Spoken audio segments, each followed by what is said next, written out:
Everyone, मैं इफ्तिखार अंसारी। मैं एक एनजीओ में वर्कर हूँ, केयर टेकर के पद पर। मेरी एनजीओ का नाम है Sadiq Masih NGO medical social servant society. मेरे एनजीओ के मालिक का नाम है विनय स्टीफन जी। मैं ये कहना चाहता हूँ, मैं इस एनजीओ में लगभग 2.5 साल मुझे हो गए। मैंने 30 सितंबर 2020 में ज्वाइन किया था। तो मैंने ये देखा इस एनजीओ में किसी केयरटेकर को कुछ नहीं सिखाया जाता, ना कोई ट्रेनिंग दी जाती और कोई टाइम टेबल की पाबंदी नहीं है। और किसी को भी ड्रेस के मामले में एक घटिया टी शर्ट देते हैं, कोई जूते नहीं, कोई पैंट नहीं, और वो भी देखिए पटी पुरानी उसको सिलवा के पहनते हैं। विंटर का सीजन पूरा चला जाता है। 2.5 साल के अंदर सिर्फ एक बार जैकेट दी थी, वो भी 300 रुपये दिए थे कि अपना आप खरीद लो। और जी कोई सफाई का सामान 2.5 महीने 3 महीने में आता है। और जितने भी केयरटेकर लगे हैं, रोस्टर बोर्ड है, उस पर फर्जी नाम लिखे जाते हैं, कोई रिलीवर नहीं है। और सफाई का भी मामला ऐसे ही है। एक सफाई कर्मचारी को 2-2 3-3 सेंटर दे रखे हैं, उन्हें 3,000 रुपये तनख्वाह देते हैं। और हमें पहले 12 घंटे की ड्यूटी में ये 15,000 की सैलरी देते थे। अब अगस्त से हमारी 8 घंटे की ड्यूटी चल रही है, हमें 12,000 रुपये इन्होंने कह रखा है। और लगभग हम 50-60 केयर टेकर हैं, लेडीज जेंट्स मिला के। सारी केयर टेकर पे इन्होंने 2.5 साल 3 साल के पैसे रोके हुए हैं। किसी के 5 लाख हैं, किसी के 2.5 लाख है, किसी के 2 लाख है, किसी का 1 लाख है। और पैसे जब भी डालते हैं 3 महीने 4 महीने में पैसे डालते हैं। जबकि हमें ज्वाइन करते हुए इन्होंने सिर्फ ये कहा था कि आपको 1 महीने की सैलरी अगले 20 दिन बाद मिलेगी, 20 दिन की सैलरी आपकी रोक के चलेंगे। अब जब सबके पैसे फंस चुके हैं तो हमारे मालिक विनय स्टीफन कहता है भाई फंड नहीं आ रहा। हमेशा ये कहता है, कभी कहता पैसे कमाए, कभी 8600 डाल दिए, कभी 7600 डाल दिए, कभी 17,000 डाल दिए, कभी 25,000 डाल दिए। इस तरह से लोगों के बहुत पैसे ब्लॉक कर चुके हैं और हमेशा फंड का बहाना करते हैं। अभी 4 महीने से किसी को 1 पैसे की सैलरी नहीं मिली थी और कराई मच गई थी। लोगों के घर में भूखमरी मरने की नौबत आ गई थी। बच्चे उनके भूखे मरने लगे थे, मकान मालिक उन्हें ढूंढ रहे थे, मार रहे थे, और कर्जदार हमारे पीछे पीछे दौड़ रहे थे। मैंने पैसे के लिए आवाज़ उठाई और जो मुकेश अग्रवाल हैं एक्शन साहब, उनको कंप्लेंट की, कोई सुनवाई नहीं हुई। मुकेश अग्रवाल जी ने औनी पौनी बात बताई कि लिख के लाओ, ये करो। उसके बाद डायरेक्टर साहब से 2-3 बार शिकायत करी, कई महीनों से शिकायत कर रहा हूँ मैं। डायरेक्टर साहब बदल गए, जो अच्छे आए थे। एक विजय शंकर वर्मा जी आए थे, बहुत अच्छे थे, उन्हें हटा दिया। PD अशोक जी आए थे, उनको भी हटा दिया। ये कहता है कि मेरी बहुत बड़ी पहुंच है, मेरी डूसिप के अंदर हर अफसर से पहचान है और मैं हर डूसिप के अफसर को होटल में नाश्ता कराता हूँ। 5-6 हज़ार रुपये एक आदमी का खर्चा आता है और मैं बहुत बड़ा चढ़ावा चढ़ाता हूँ। आप कहीं भी चले जाओ, आपको पैसे ऐसे ही मिलेंगे और जो करना हमारा कर लो, या काम करो, नहीं तो चुपचाप भाग जाओ, अकड़ के बोलता है हमारा मालिक। और कहता है मेरी पहचान बहुत ऊँची है, 26 स्टेट में मैं एनजीओ चला रहा हूँ। मैंने वाकई देख लिया, उसकी बहुत बड़ी पहचान है सब। कहीं भी मैंने इसकी कंप्लेंट करी, कोई फायदा नहीं हुआ। अब मैंने परसों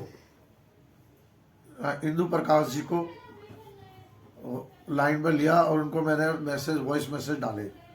इंदु प्रकाश जी ने विनय से बात करी, विनय एकदम झूठ बोल गया कि मैं ऐसा नहीं करता हूँ, वैसा नहीं करता हूँ।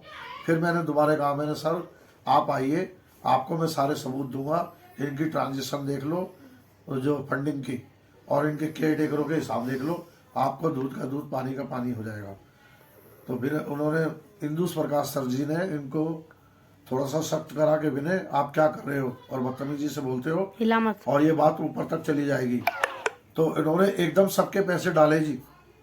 अब बताओ, जब से फंड नहीं आ रहा था 4 महीने से, और एक ही दिन के अंदर इनके पास फंड भी आ गया, इन्होंने डर के मारे कंप्लेंट की वजह से पैसे सबके डाले।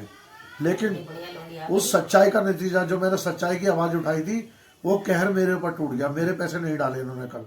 आज मुझे ऑफिस बुलाया और ऑफिस बुलाने के बाद में इन्होंने शेल्टर टूटने का बहाना करके कि शेल्टर शिफ्टिंग हो रहे हैं 2 शेल्टर, और मुझे बाहर करने का इरादा कर दिया। बोले कल आपको यहाँ से नौकरी से हटा दिया जाएगा, क्योंकि इनको तो वही खुन्नस थी कि सच्चाई की मैंने आवाज़ उठाई, कंप्लेंट की। यहाँ तो चुपचाप मुर्दे बनकर सुनते रहो। इन्होंने हर केयर टेकर को धमका रखा है, डरा रखा है, पुलिस की धमकी देते हैं, मारने की धमकी देते हैं, और ये विनय सर हमारे बहुत अकड़ के बोलते हैं। अब बताइए, मेरे सच्चाई बोलने का नतीजा, मैं तो समझ रहा था कि मेरे ऊपर कोई कहर टूटेगा, वही हुआ। आज मेरे को बोल दिया गया कि कल आपका हिसाब कर रहे हैं, आपकी ड्यूटी ख़त्म। मेरे साथ क्यों? कहते हैं जी ये शेल्टर गवर्नमेंट का ऑर्डर है, जो 15 दिन बाद हटने थे शेल्टर, वो कल का इन्होंने डिसीजन ले लिया। वो मेट्रो हाईवे बन रहा है तो उसकी वजह से 2 शेल्टर शिफ्टिंग होने थे। अब बताइए, अगर ये शिफ्टिंग करेंगे तो जो हम वर्कर काम कर रहे हैं हमें तो नौकरी देंगे ना, या ऐसे ही हटा देंगे? या पहले कम से कम पहले 2-3 महीने पहले बताते, नोटिस देते, हमें पैसे देते। अब हम एकदम हम गरीब कहाँ जाएं? क्या दिल्ली शहर के अंदर इस तरह की लूट मच रही है? ये विनय सर जो है, विनय स्टीफन, एक समाज सेवी धार्मिक है। ये 1 रुपये शेल्टर पर काम करते हैं, लेकिन देखिए हमारी 19,000 की सैलरी आती है 8 घंटे की, हमें 12,000 तय की हुई है। पहले हमारी सैलरी 22.5 आती थी तो हमें 15,000 देते थे, और सफाई कर्मचारियों के पैसे नहीं देते। रिलीवर की लूट है, कोई सफाई नहीं होती, कोई चादर कंबल नहीं धुलते, और ये सब तरफ से लूट मचा के एनजीओ में अगर हिसाब जोड़े, एक शेल्टर से कम 1,30,000 रुपये इनको सीधे बचते हैं। चलो कमाओ, हम मना नहीं करते, आप भी काम कर रहे हो, कमा रहे हो, पर ये दिखाते हैं कि हम समाज सेवी, हम 1 रुपये पे करते हैं, और जो डोनेशन है उसका तो कोई पता ही नहीं है। ये तो जो दूसरी से पैसा आ रहा है, और हमारे गरीबों के पैसे क्यों नहीं देते? अगर उसने हमने आवाज़ उठाई है तो हमारे साथ यही जुल्म होगा। कोई तो मेरी मदद के लिए आपसे हाथ जोड़ के विनती है, कोई भी आगे आए, और हमारी नौकरी कल जा रही है, हम गरीबों की मदद करें। मेरे साथ साथ 5 बंदों की और नौकरी हटाई जा रही है, कल 11 बजे हमें हटा देंगे। और इतने जालिम आदमी जो ये जुल्म कर रहा है, इसका कोई इलाज नहीं है।